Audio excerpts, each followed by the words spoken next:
Second problem is working basic KCL, or applying the conservation law of KCL, Kirchhoff's current law.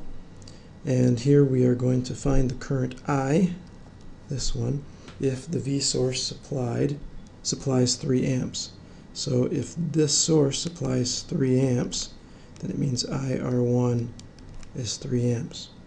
And we're going to write a KCL equation for this node here. So let's think of or consider the different branches that are connecting to it. We have IR1, which is 3 amps entering here. We have 2 amps leaving through R2. We have I, the unknown current, leaving through R3. And we have 5 amps entering from the 5 amp source.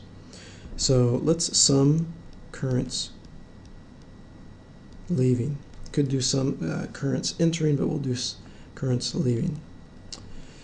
So we have 2 amps that leave, we have I that leaves, and we have minus 3 amps, and we have minus 5 amps, right? We have 5 amps entering, thus minus 5 amps leaving. So I've summed all the currents that are leaving. So now we can solve for I. That looks like 6 amps. Now we could also sum the currents entering, and we would get the same result. And here the currents entering would be 3 amps plus 5 amps plus minus 2 amps plus minus I.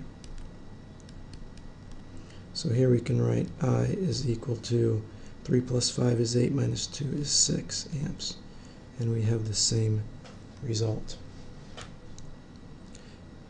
Lastly, for KCL, let's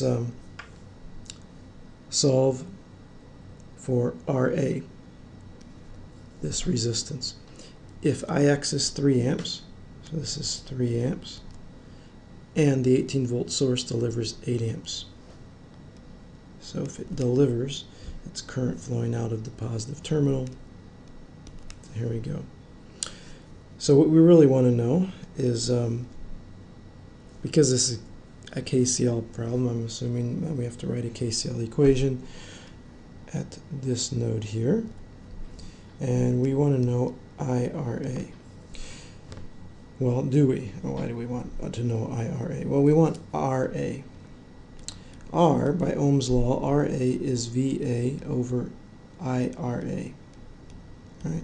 So if I know these two, then I know RA, and RA is what I'm going after. But notice that RA is in parallel with the 18 volt source, so I actually know what RA is. I'm sorry, VA is. So we need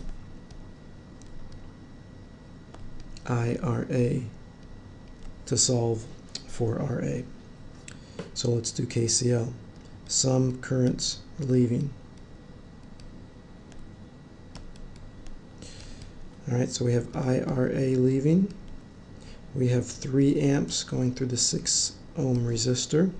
We have minus 13 amps leaving because it's actually entering, and we have minus 8 amps leaving because it is actually, we have 8 amps entering. So we have 18, looks like we have 18 amps. Therefore, RA is equal to 18 volts, that's VA, divided by 18 amps, or 1 ohm.